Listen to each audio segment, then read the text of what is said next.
주님 내게 만족 주신 주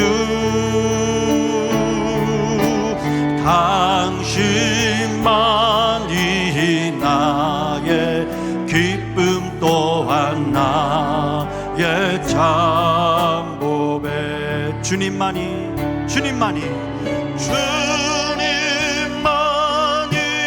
나의 힘 나의 방패 나의 참소망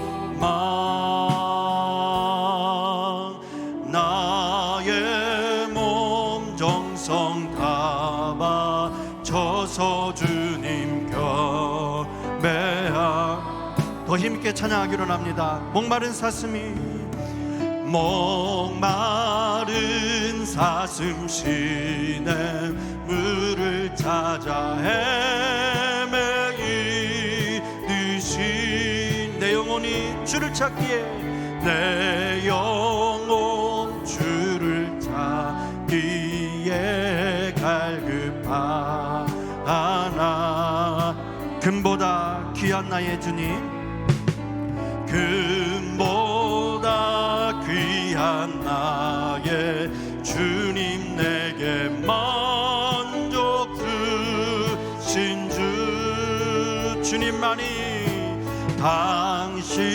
당신만이 나의 기쁨 또한 나의 참. 그렇습니다. 주님만이 나의 힘이 되실 줄 믿습니다.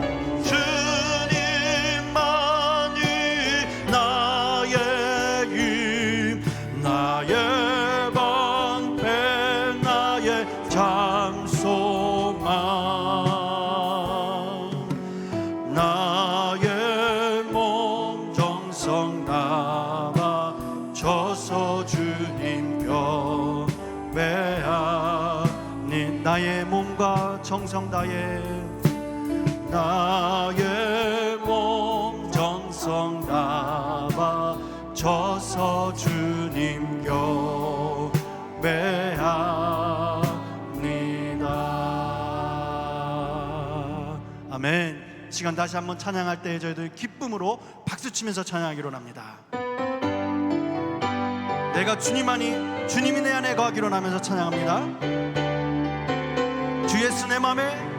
주 예수 내 맘에 들어와 계신 후 변하여 새 사람 되고 내가 늘 바라던 참빛을 찾은 도 주 예수 내 맘에 오시 주 예수 내 맘에 오시 주 예수 내 맘에 오시 물밀듯 내 맘에 기쁨이 넘치는 주 예수 내 맘에 오심. 아멘. 주 예수 내 맘에 들어와 망령된 행실을 끊고 머리털보다도 더 많던 내 죄가 눈보다 더 희어졌네. 주 예수 내 맘에 오시 주 예수 내 맘에 오시 물밀듯 내 맘에 기쁨이 넘치는 주 예수 내 맘에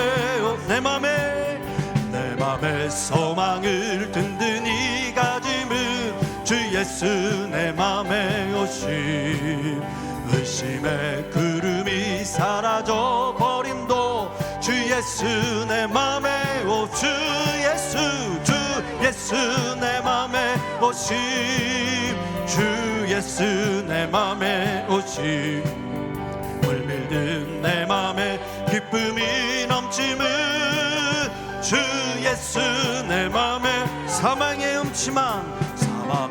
음침한 골짜기 가다가 밝은 빛 호연히 비춰 저 멀리 한눈물 안하게 주 예수 내 맘에 오 주 예수 내 맘에 오심. 아멘. 주 예수 내 맘에 오심 물밀듯 내 맘에 기쁨이 넘치는 주 예수 내 맘에 오심 천성에 올라가 살기는 주 예수 내 맘에 오심.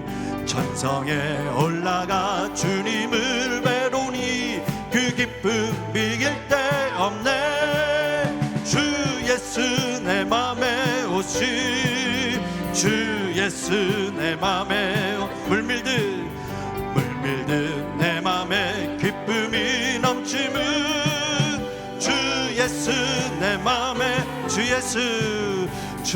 예수 내 맘에 오심. 갈 길을 밝히 보이시니 주 앞에 빨리 나 우리를 찾는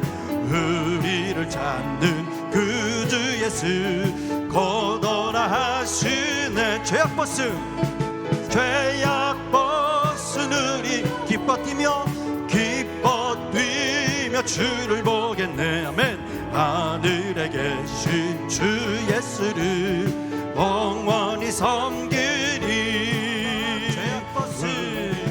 죄악 벗으느니 영혼은 기뻐 뛰며 주를 하늘에 계신 주의 영원히 섬긴 주 오늘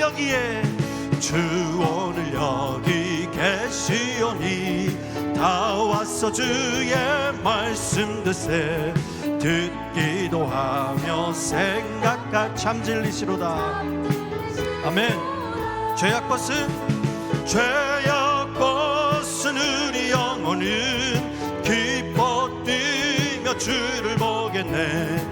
하늘에 계신 주 예수를 죄악 벗은 우리의 영혼은 기뻐 뛰며 주를 보겠네. 아멘. 하늘에 계신 주 예수를 영원히 섬기리. 죄악 벗은 우리의 영혼은 죄악 벗은 우리 영혼은 기뻐 뛰며 주를 보겠네. 하늘에 계신 주 예수 영원히 섬기리.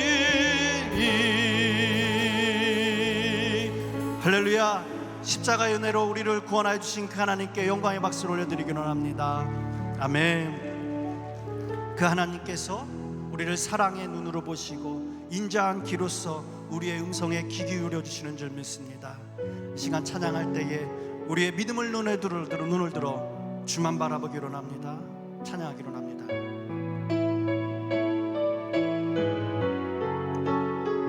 하나님 사랑을 사모하는 자,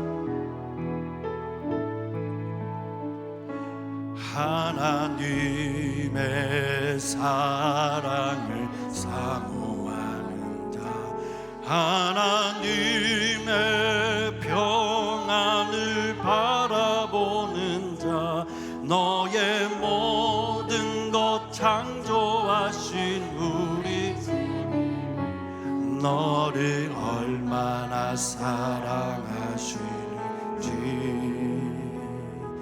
하나님께 찬양과 경배하는 자, 하나님의 선하심을 닮아가는 자, 너의 모든 것 창조하신 우리 주님이 너를 자녀 삼을 하나님 사랑의 눈으로, 하나님 사랑의 눈으로 너를 어느 때나 바라보시고 하나님 인자한 귀로서 언제나 너에게 기울이시니 어두움에 밝은 빛을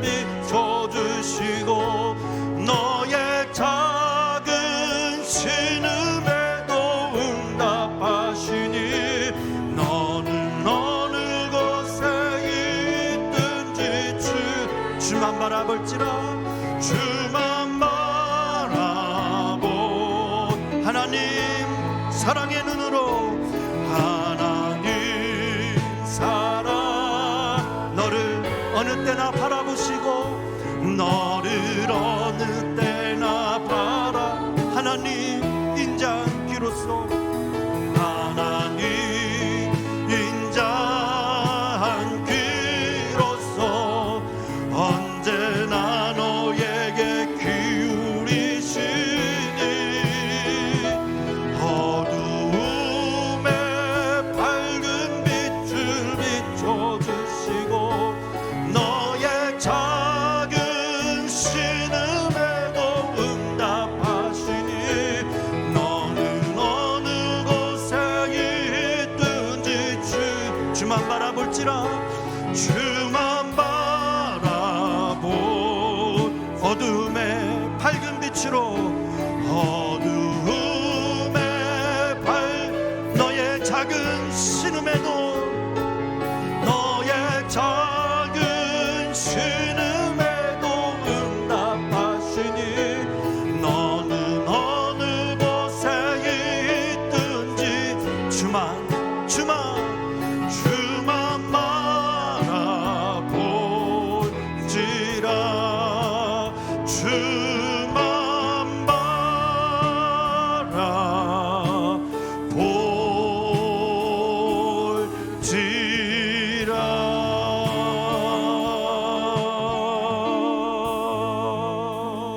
아멘. 이 시간 조용한 묵상의 기도로 주님 앞으로 한 걸음 가까이 나가기로 합니다.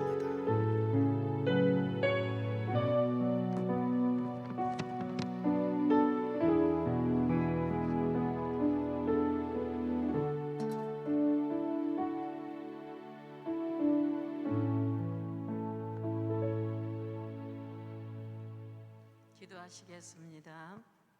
살아계셔서 우리의 모든 생사복을 주관하시고 인도하신 하나님 아버지 크신 사랑과 그 은혜에 감사를 드립니다.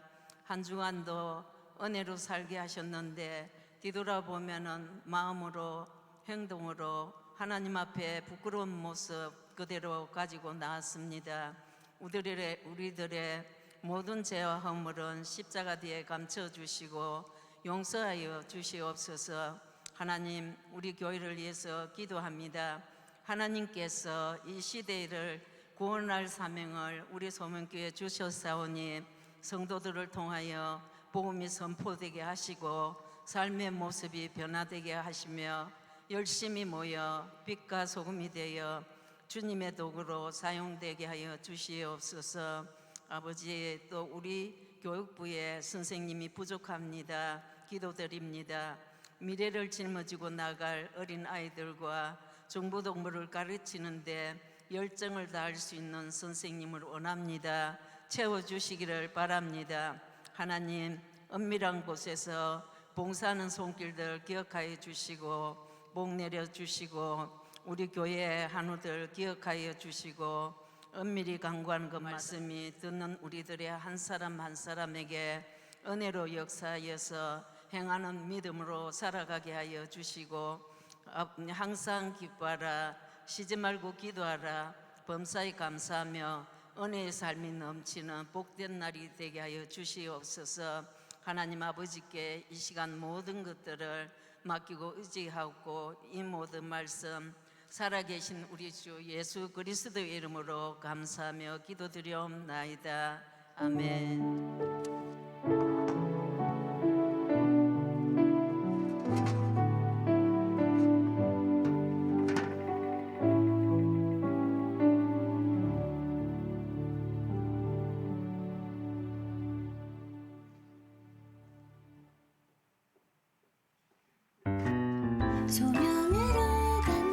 저 인사 나누겠습니다. Happy Father's Day. 음악이 항상 늦게 나와서 그렇습니다. 네, 오늘도 많은 분들 또 참석해 주시고 방문해 주셔서 감사합니다. 새롭게 또 등록해 주시고요 오신 분들 계신데요, 꼭 새가족 팀 안내 받으셔서 친교 나눠주시고 가시면은 감사하겠습니다. 오늘 일부 친교는 서충강 이동숙 집사님 가정에서 제공해 주셨고요. 2부는 강영청 장로님께서 수고해 주시는 헤세드셀에서 제공해 주셨습니다. 감사드립니다. 일부 중보기도팀이 저희들 있습니다. 매주 주일입니다. 10시 10분부터 10시 40분까지 저희들 교육부 장소 맞은편에 있는 이 카타로스 교실에서 저희들 뜨겁게 많은 분들이 예배를 위해서 기도하고 있습니다. 여러분들 관심 가져주시고요. 또 많은 분들 같이 참여해 주셔서 기도로 협력해 주시면 감사하겠습니다. 그리고 매일 밤 8시에 각자의 처조에서 저희들 또 중보기도 이루어지고 있습니다. 교회를 위해서 여러분들 많은 기도 부탁드리겠습니다. 양로원 찬양사역이 6월 24일 돌아오는 토요일에 있습니다. 8시 30분에 저희들 쉼터에서 출발합니다. 기억해 주시고요. 또 노숙자 봉사도 7월 1일 7월 첫 번째 주 토요일 8시에 쉼터에서 출발합니다. 기도해 주시고 많은 참여 바라겠습니다. 체육위원회에서 광고사항이 있습니다.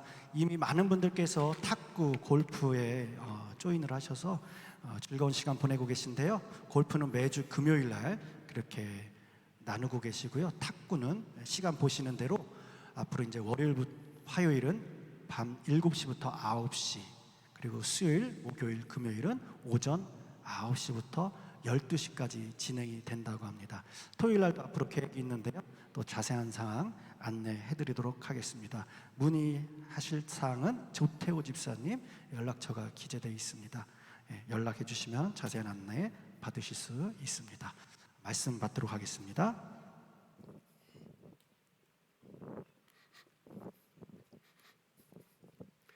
오늘 우리에게 주시는 하나님의 귀한 말씀은 누가복음 11장 11절에서 13절까지의 말씀입니다. 누가복음 11장 11절에서 13절까지.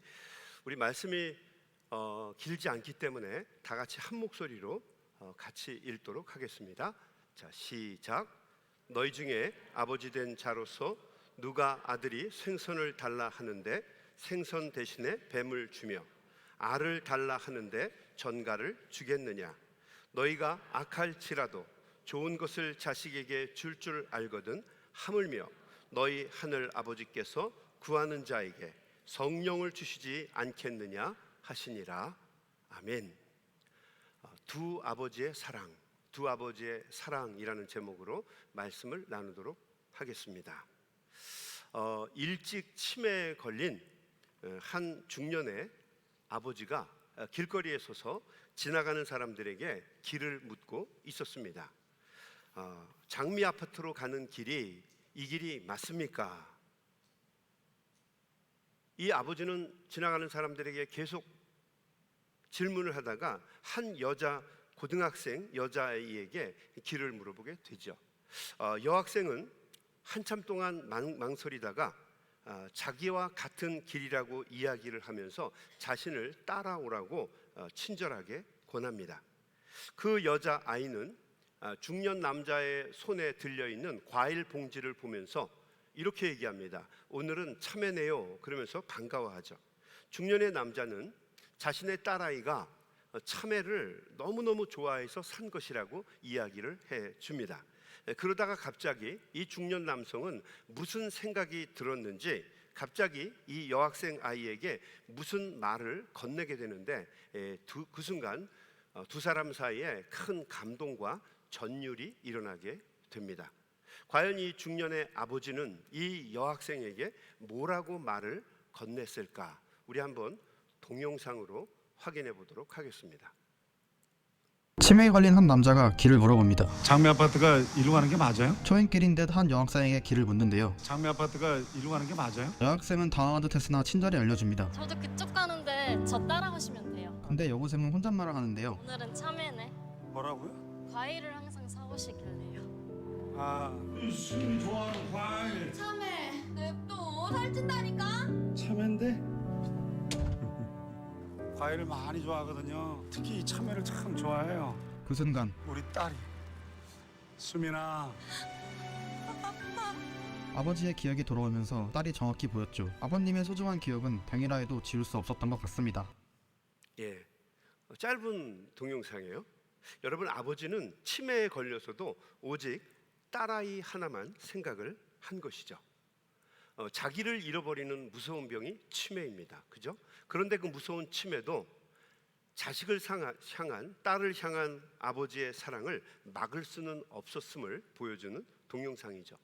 건강에 대한 광고였는데 보면 볼수록 사람들에게 깊은 감동과 느낌을 주는 동영상입니다.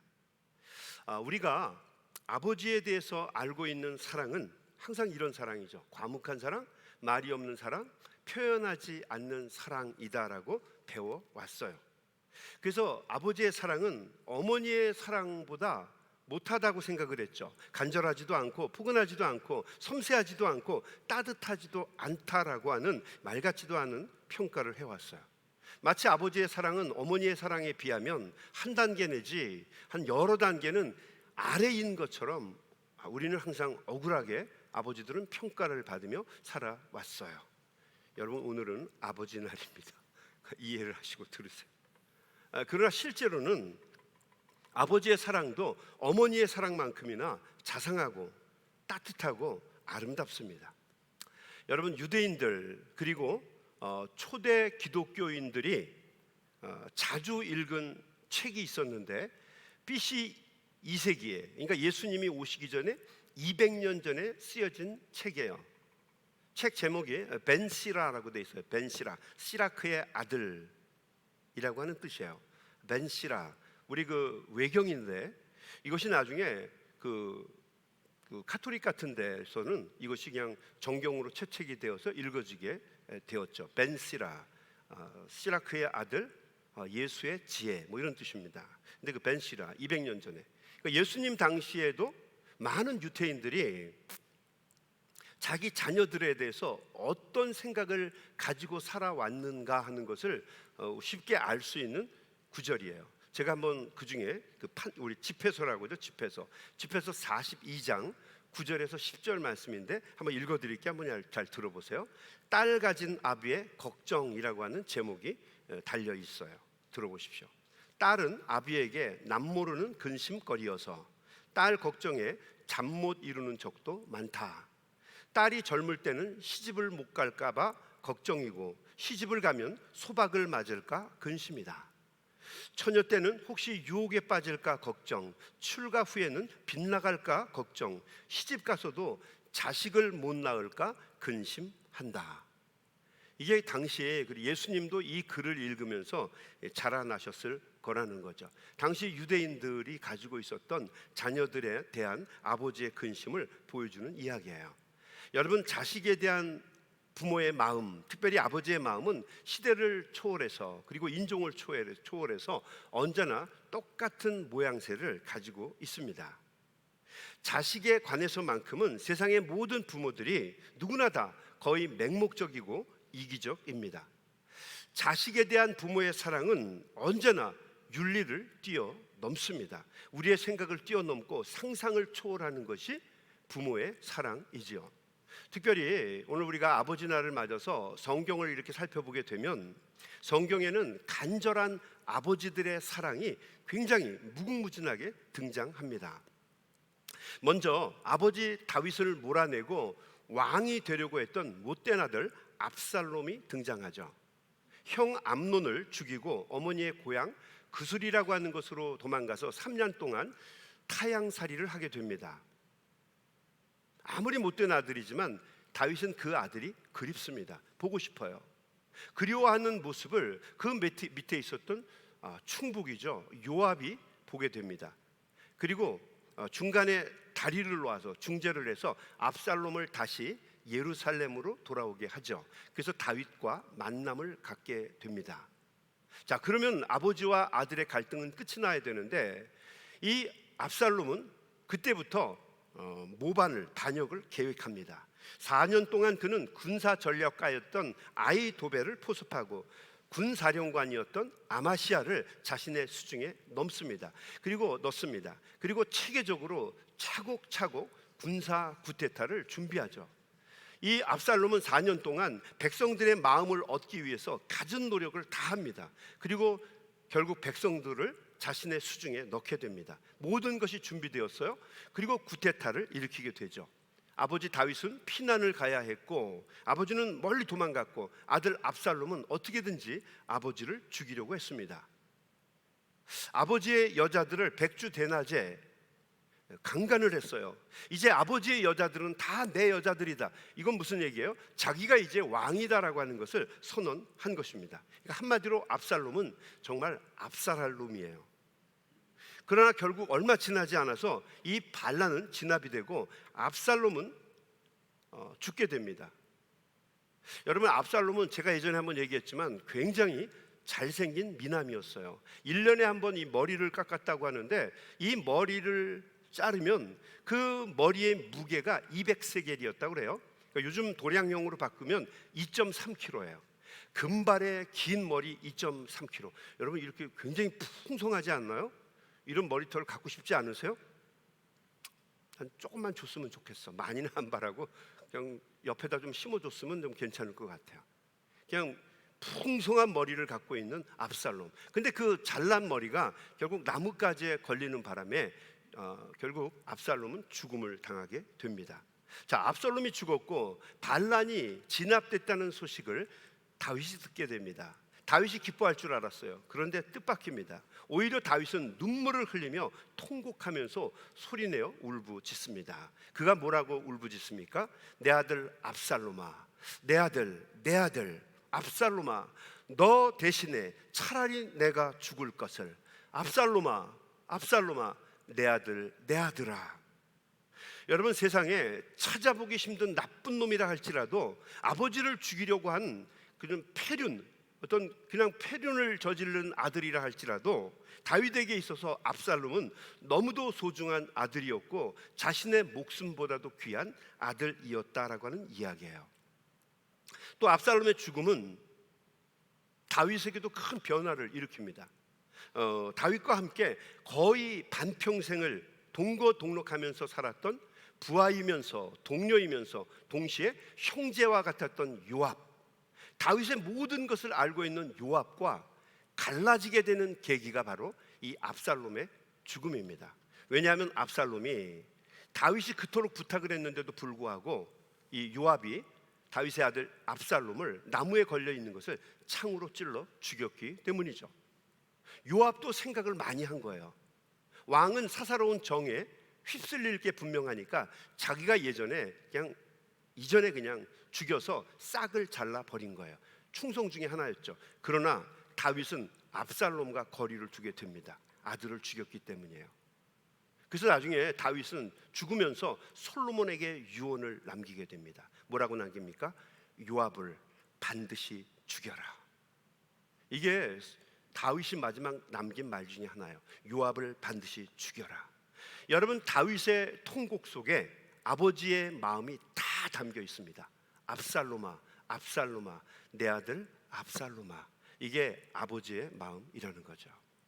마가복음 5장 21절 이하에 보게 되면 회당장 야이로의 이야기가 나옵니다. 여러분, 회당장이면 당시에는 굉장히 사회적으로 높은 위치였습니다. 한 회당을 움직이는 수장이었어요. 그 당시 유대가 종교 사회였기 때문에 유력 인사였고 종교적으로도 거물에 해당하는 사람입니다. 한 회당을 움직인단 말이에요. 요즘 말로 얘기하면 병원장 같은 거예요. 그래서 병원장 밑에 많은 의사들이 달려 있는 것처럼 회당장 밑에는 바리새인이나 율법사나 서기관과 같은 사람들이 질비하게 달려 있었죠. 당시 유대 종교 사회에서 대단한 권위를 가지고 있는 사람이 바로 회당장이었습니다. 반대로 예수라고 하는 사람은 이제 30고작 넘은 유대 청년이었어요. 게다가 예수는 정통 유대교와 계속 부딪히면서 별의별 이단설을 계속 일으키고 있는 시대의 골칫거리였고 문제아였습니다. 당시의 종교 지도자들은 어떻게 해서든지 예수 그리스도를 제거하고 싶었어요. 회당장이었던 야이로도 그 중에 하나였을 거예요. 당연히 그들 중에 하나였을 거예요. 그런데 뜻하지 않게 이 회당장 야이로의 딸이 중병에 걸리게 되었습니다. 원인도 모르고 치료 방법도 알 수가 없는 막막한 상황이었어요. 금지옥엽으로 키운 예쁜 딸을 야이로는 손 한 번 쓰지 못하고 꼼짝없이 잃어버리게 된 것입니다. 자, 그러자 야이로는 딸아이 하나만 살릴 수 있다면 하는 마음으로 자신이 가지고 있는 모든 것을 다 놓아 버립니다. 놀라울 정도죠. 유대인의 그 권위와 체면의 사회에서 가장 높은 위치에 있는 회당장이라고 하는 그 사람이 자신의 지위나 체면이나 권위 다 던져버리고 적이었던 예수께 나아가서 무릎을 꿇고 간곡하게 도우심을 요청합니다. 마가복음 5장 22절부터 제가 읽어볼게요. 회당장 중에 하나인 야이로라 하는 이가 와서 예수를 보고 발 아래 엎드려 간곡히 구하여 이르되 내 어린 딸이 죽게 되었사오니 오셔서 그 위에 손을 얹으사 그로 구원을 받아 살게 하옵소서 하니라. 이 권위 높은 회당장이 와서 바나나 이단하였던 예수라고 하는 사람 앞에, 그 젊은 사람 앞에 무릎을 꿇고 머리를 숙이고 간구한 것이 내 딸아이를 살려달라는 거죠. 사랑하는 딸아이가 죽어가는데 딸아이만 살릴 수 있다고 한다면 권위고 체면이고 율법이고 이데올로기고 관심 없다는 거죠. 그는 유일한 방법, 예수님이 자기의 딸아이를 살릴 수 있을 것이라고 하는 생각을 가졌을 때 나와서 그는 무릎을 꿇고 주님께 도우심을 구하게 됩니다. 여러분, 이것이 아버지의 마음이다라고 하는 거예요. 마가복음 9장 14절에도 보면 귀신 들린 병에 걸려서 정말 죽어가고 있던 아들을 둔 가엾은 아버지가 등장합니다. 이 아들이 보통은 정신줄을 놓고 가만히 있는데 갑자기 그분이 오시면, 여러분 그분이 오신다는 게 무슨 말인지 알죠? 그분만 오시면 그냥 이 아들이 그냥 불 속에도 뛰어들고 물 속에도 뛰어들고 아무데나 그냥 막 들이받는 거예요. 언제 죽을지 모르는 거예요. 그러니 가족들이 얼마나 고생을 했겠으며 이 아버지는 매일매일 얼마나 속이 타 들어갔겠습니까? 이 유대는 다시 말하지만 굉장히 권위주의적인 사회였는데 아버지는 아들을 고치기 위해서라면 자신보다 한참 젊은 나이였던 예수라고 하는 청년에게 나아가서도 간청하면서 도우심을 구할 수 있었던 거죠. 그래서 이 아버지는 아들을 데리고 예수님을 찾아갑니다. 그리고 예수님을 만났을 때 그는 간곡하게 도우심과 은혜를 구합니다. 여러분, 이 순간은 자신의 모든 권위가 꺾이는 순간이고 내게 이런 바보 같은 아이가 있다라고 하는 것을 가르치는 가족의 치부가 드러나는 순간이었어요. 그런데 이 아버지는 아들만 회복될 수 있다면 아버지가 못할 짓이 없다라는 마음으로 예수님께 나아온 것입니다. 그가 아버지께 이렇게 얘기합니다. 22절 말씀입니다. 9장 21절. 주여, 무엇을 하실 수 있거든 우리를 불쌍히 여기사 도와주소서. 우리를 불쌍히 여기달라는 이 말 속에는 아들과 자기뿐만 아니라 온 가족이 얼마나 힘든 지경에 있는지를 가르쳐주는 말씀이에요. 우리를 좀 도와주십시오. 뭘 할 수만 있다면 예수께서 이르시되 할 수 있거든이 무엇이냐? 무슨 말이냐? 믿는 자에게는 능히 하지 못할 일이 없느니라 하시니 곧 그 아버지, 그 아이의 아버지가 소리질러 이르되 내가 믿나이다. 나의 믿음 없는 것을 도와주소서 하더라. 뭔가를 하실 수만 있으면 좀 도와주십시오라고 그 어린 청년이었던 예수님에게 부탁을 한 겁니다. 자, 그러자 예수님께서 이 아버지를 나무랍니다. 뭐라고 나무라죠? 할 수 있거든이 무슨 말이냐? 다 하실 줄로 믿습니다. 이렇게 적극적인 믿음을 가지고 나와야지. 그러면서 꾸짖죠. 그러자 이 아버지가 그 젊은 사람의 꾸짖음에 이렇게 반응합니다. 제가 잘못했습니다. 제가 믿습니다. 주님이 다 하실 수 있다라고 하는 것을 제가 믿습니다라고 이야기를 한 거예요. 여러분, 이게 아버지라는 거예요. 이게 아버지의 본성이고 아버지의 속성입니다. 누가복음 15장 1절에서 3절에 보게 되면 예수님 주변에는 항상 세리와 창기 같은 죄인들이 둘러 있었던 것을 볼 수가 있어요. 예수님이 그들과 함께 먹고 마시고 대화하는 것을 보면서 바리새인과 서기관들은 분노합니다. 그래서 예수님을 죄인들과 그들을 용납하고 그들과 함께 먹는다고 수군거리면서 비난을 했습니다. 그때 예수님께서 거기 있는 사람들에게 너희들 하나님이 어떤 분이신 줄 아느냐? 그러면서 하나님을 소개하기 위해서 세 가지의 비유를 이야기해 주셨어요. 그 중에 하나가 우리가 잘 알고 있는 탕자의 비유입니다. 어떤 아버지에게 두 명의 아들이 있었습니다. 큰 아들이 있었고 둘째 아들이 있었죠. 큰 아들은 서기관과 바리새인들을 대표하는 그들의 모습을 상징하는 아들이었어요. 그리고 두 번째 아들은 세리와 창기를 대변하는 그들의 모습을 보여주는 아들이었던 거죠. 우리는 이 탕자의 비유 이야기를 너무도 많이 들었어요. 다 알아요. 근데 중요한 것은 어떤 아들에게 포커스를 맞춰서 성경을 읽느냐에 따라서 우리는 다른 메시지들을 그동안 많이 받아왔어요. 그런데 우리가 어떤 측면에서든지 여러 가지 이 이야기를 여러 가지 측면에서 이해하고 해석할 수 있지만 결코 바꿀 수 없는 가장 근본적인 진실이 있어요. 그게 뭡니까? 아버지는 어떤 아들이든지 아버지를 버리고 집을 나가서 창기들과 재산을 다 말아먹고 가문 다 망가뜨리고 형편없이 만드는 그 둘째 아들도 품고 집안에 남아서 밴댕이 소갈치 같은 마음 가지고 자기 권위만, 자기의 어떤 그런 모습만 정당화하고 동생도 받아들이지 못했던 그 형편없는 아들, 큰아들, 바리새인과 서기관과 같았던 그 아들도 하나님은 아버지는 버리지 않고 품었다는 거죠. 뭐라고 얘기합니까? 내 것이 다 너의 것이 아니냐. 그러면서 큰 아들도 품었다는 거죠.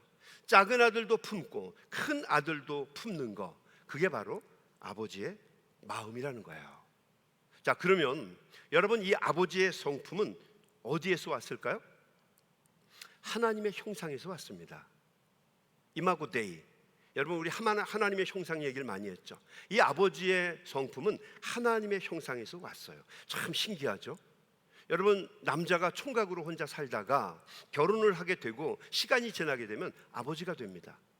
뭐 특별하게 아버지가 되려고 레슨을 받은 적이 없어요. 혹시 여러분들 중에서 아버지가 되기 전에, 자녀를 낳기 전에 레슨 받고 자격증 따서 자식 낳은 분이 있습니까? 없죠. 없죠. 어떻게 하다 보니까 됐죠. 근데 놀라운 것은 잘하는 거예요. 대부분의 사람들이 잘합니다. 시키지도 않았는데 잘해요. 이유는 무엇입니까? 하나님의 형상이 아버지 안에 들어있기 때문이에요. 자애롭고 사랑스럽고 자식을 위해서라면 어떠한 것이든지 희생하고 헌신할 수 있는 그 성품, 하나님으로부터 그 성품을 아버지들은 받았다는 거죠. 그래서 아버지들의 마음을 잘 들여다보면 하나님을 볼 수가 있어요.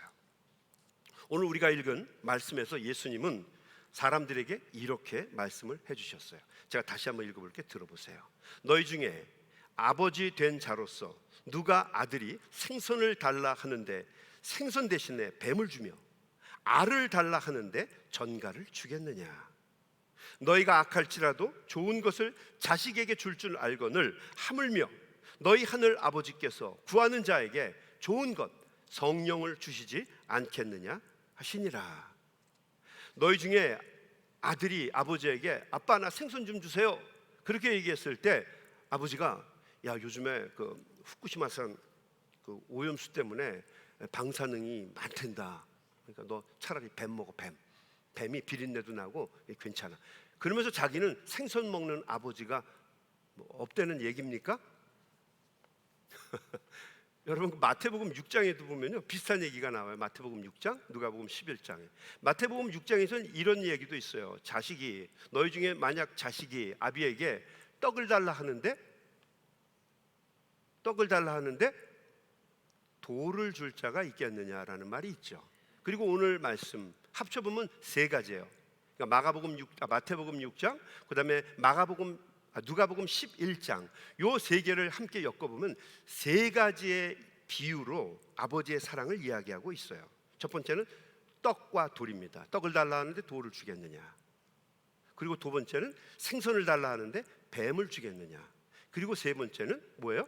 알을 달라 하는데 전갈을 주겠느냐라는 이야기입니다. 근데 여러분 우리가 이 말씀을 우리 그냥 평범하게 이해하고 받아들여요. 그죠? 근데 왜 이걸 이렇게 비유가 되느냐? 여러분 떡하고 돌하고 구분이 안 돼요? 그리고 생선하고 뱀하고 이게 무슨 연관이에요? 둘이 비슷하게 생겼습니까? 그리고 계란을 달라고 하는데 전가를 준다는 게 무슨 말이에요? 만약 여러분에게 누가 이렇게 질문하면 대답하실 수 있으세요? 모르죠. 그러고 보니까 그런 것 같죠? 아주 끄덕끄덕 해보셔. 그렇죠? 자, 그렇다면 여러분 한번 말씀을 잘 한번 들어보세요. 왜 예수님은 이런 두 가지를 쌍으로 이렇게 이야기하시면서 세 가지를 설명하시고 아버지의 마음을 설명하셨을까? 첫 번째, 빵을 달라 하는데 돌을 주지 않는다. 아버지는 왜인가요? 여러분, 예수님 당시에는 가난한 시대였어요. 로마 사람들 밑에 살면서 세 끼를 다 찾아 먹는다? 그런 집구석이 거의 없었습니다. 당시에는 빵을 구울 수 있는 좋은 화덕이 있었던 것도 아니에요. 대부분의 화덕은 진흙 화덕이에요. 진흙으로 만들고 그 안에 돌멩이를 깔아 넣었어요. 숯불도 많지 않아요. 그래서 밀을 자기가 직접 곡식을 빻아서 밀가루를 만들고 그거를 갖다가 이렇게 잘 버무려서 도우를 만들면 반죽을 하게 되면 그거를 이제 구워야 되는데, 굽기 전에 그 숯불로 돌들을 달궈 놓는 거예요. 그래 오래 가니까. 그리고 뜨겁게 돌들이 달궈지게 되면 그 반죽을 그 돌들 위에 누워서 뚜껑을 닫고 빵을 만들었던 거죠. 중국식하고 좀 비슷한 것 같아요. 여러분 머릿속에 이해가 되시나요? 자, 나중에 시간이 되어서 자식이 와서 아빠 배고파 그러면서 나 떡 줘, 빵 줘요, 빵, bread, let me have a bread 하고 얘기한 거야. 빵을 줘라고 얘기했을 때 아버지가 이 뚜껑을 열고서 보면은 거기 두 가지가 있는데 돌이 있고 빵이 있는 거예요. 그런데 그 당시에는 아무리 그렇게 했어도 자식들에게 골고루 충분하게 줄 수 있는 음식이 있던 때가 아니에요. 가난한 때죠. 근데 가난하다고 해서 아버지가 자식이 빵을 달라고 하는데 빵 대신에 돌을 줄 수 있겠느냐라고 하는 이야기예요. 이해가 되시죠? 되죠? 네, 그 얘기입니다. 그러니까 쉽게 얘기하면 아무리 악한 아버지라도 자식에게 내가 굶으면 굶었지 빵 대신에 돌을 주는 아버지는 없다라는 이야기예요. 자, 두 번째, 생선을 달라 하는데 뱀을 줄 아버지가 없다라는 이야기예요. 여러분, 생선과 뱀은 비슷하게 생기지 않았어요. 전혀 달라요. 그게 무슨 비유인가? 이스라엘 사람들은 물고기를 잡는 방법이 두 가지였어요. 개울이나 시냇가. 시냇가가 많이 있었어요. 성경에 보면 많습니다. 뭐 기손 시내라든지 여러 가지 시내가 있어요.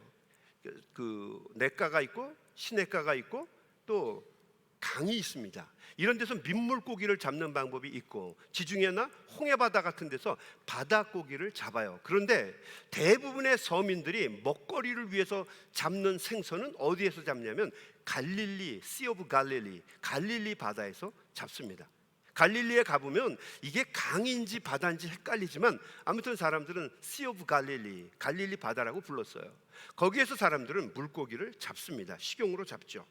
돈이 될 만한 물고기가 잡히게 되면 로마 사람이나 잘 사는 사람들에게 그 물고기를 팝니다. 그리고 대부분 가난한 서민들은 보잘것없는 형편없는 물고기를 잡아서 자신들의 먹거리를 해결했죠. 형편없는 그물을 잡아서 올리게 되면 그 그물 안에는 여러 가지의 물고기가 잡히는데 먹을 수 있는 좋은 물고기만 잡히는 것은 아니에요. 메기나 장어나 그리고 소위 물뱀이라고 불리우는 뱀 비슷하게 생긴 미끌미끌한 생선들도 들어 있었어요. 중요한 것은 이 생선들은 율법이 금하고 있는 비늘이 없는 부정한 생물들이었어요. 그러니까 먹을 수 있는 것이 아니었죠. 그래서 사람들은, 유태인들은 그 물고기를 잡기만 하면 메기, 장어, 소위 물뱀이라고 불리는 미끌미끌한 물고기를 잡으면 그것을 전부 다 바닥에다 던져버렸어요. 버렸습니다. 족족 잡히는 대로.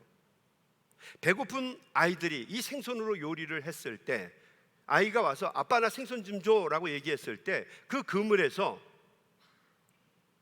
율법이 금하는 더럽고 부정한 물고기를 그 아이에게 줄 수 있겠느냐는 얘기예요.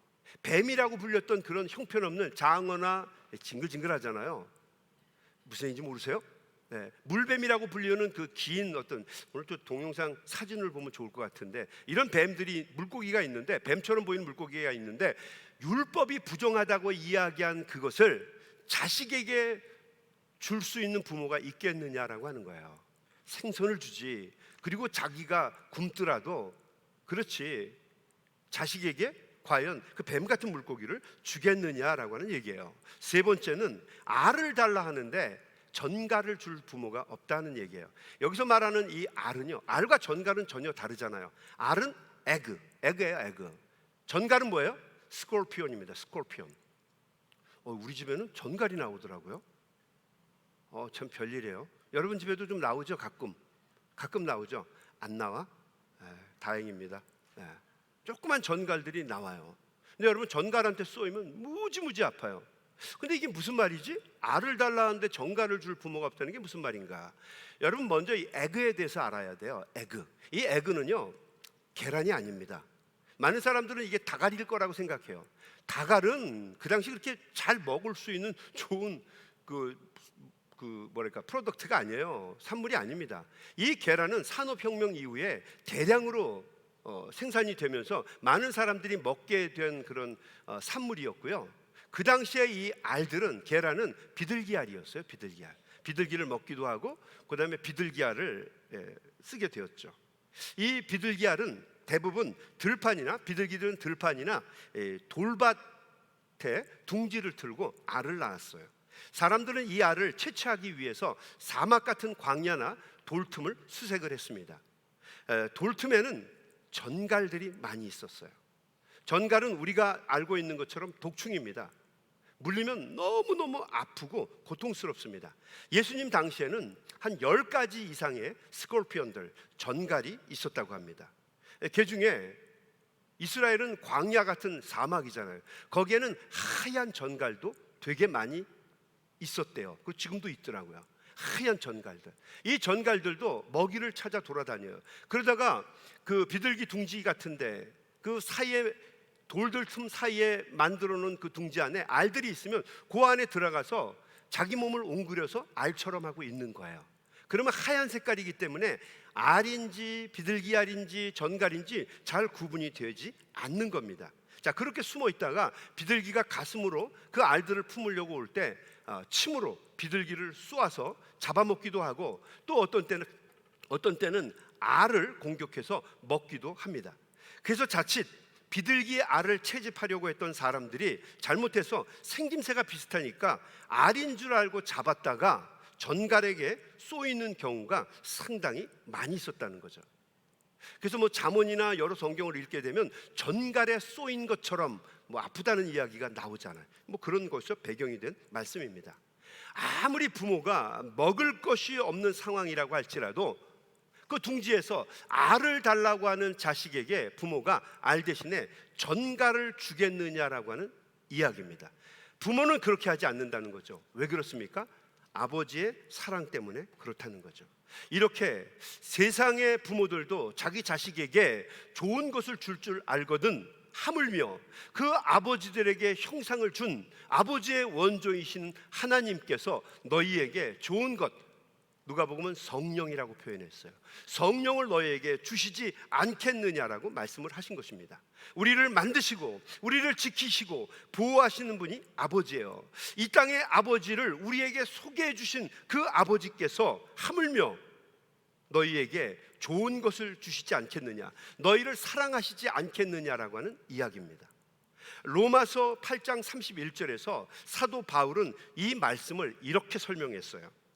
자기 아들을 아끼지 않으시고 우리 모두를 위해 내어주신 분이 어찌 그 아들과 함께 모든 것을 우리에게 선물로 주시지 아니하겠느냐.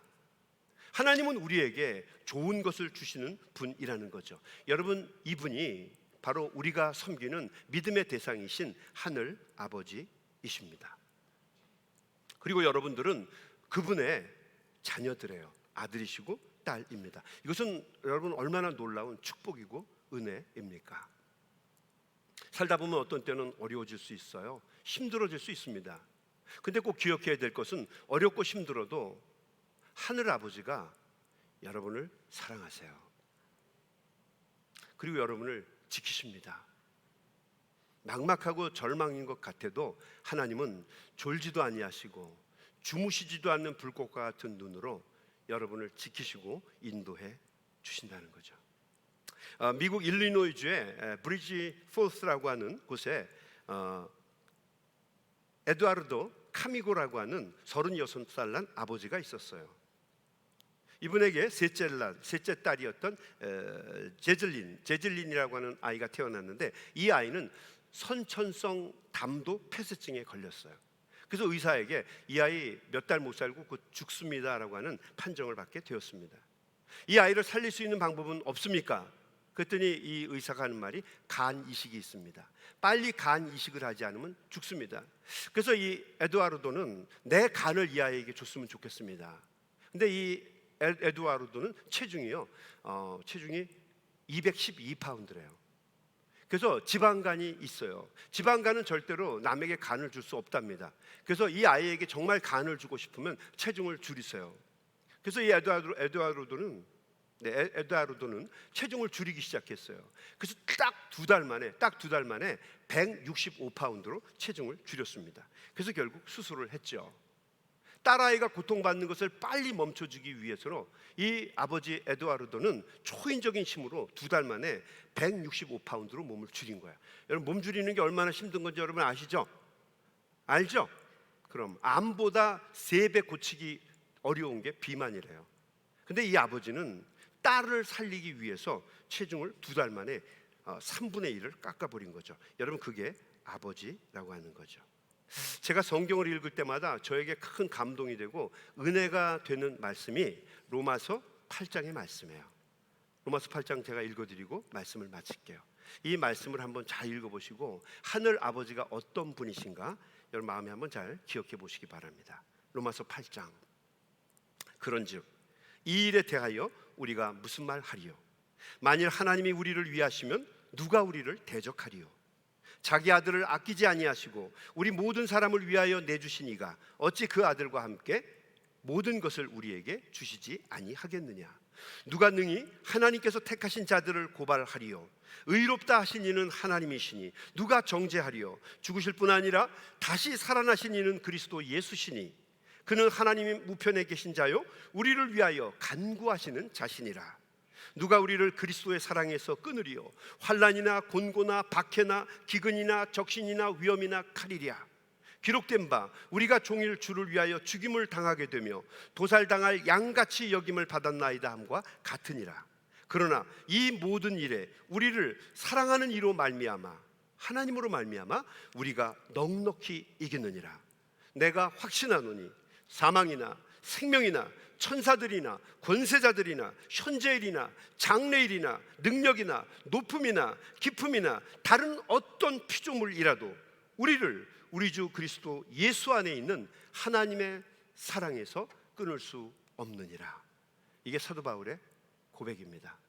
여러분, 하나님께서는 당신의 마음을 담아 우리에게 아버지를 주셨고 또 그 아버지를 뛰어넘는 더 큰 울타리를 허락해 주셔서 울타리가 되어 주셔서 어렵고 힘든 세상도 힘있고 당당하게 살아갈 수 있는 은혜를 허락해 주셨습니다.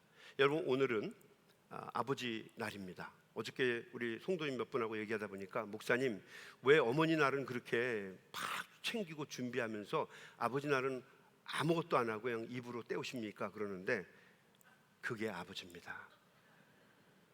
Happy Father's Day. 네, 기도하겠습니다. 하나님 아버지 감사합니다. 우리에게 귀한 아버지를 주셔서 하나님을 보게 하시고 또 하나님을 통해서 하늘 아버지를 통해서 어렵고 힘든 세상을 이길 수 있는 힘과 능력을 주시니 감사합니다. 아버지의 넓은 마음으로 세상을 살 수 있도록 도와주시고 우리에게 지혜와 명철을 주셔서 고난과 역경 가운데서도 주님 바라보며 주어진 삶 잘 감당해서 승리하는 우리 모두가 될 수 있도록 도와주시옵소서.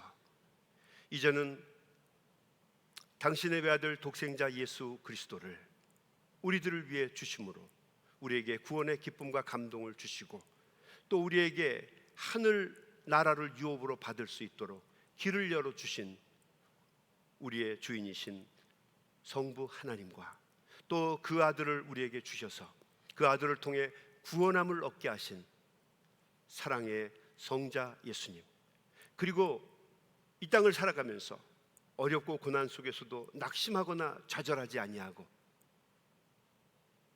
우리 아버지 하나님만 바라보며 고난과 역경을 능히 이길 수 있도록 우리에게 깨우침을 주시고 도우심을 주시고 힘과 능력을 주시는 성령님의 함께 하심이 오늘 아버지 날을 맞아서 함께 예배를 드리고 새 힘을 얻어 세상을 향해 발걸음을 옮기는 사랑하는 소명의 가족들 삶 위에 이제로부터 영원토록 함께 계시기를 간절히 축원하옵나이다.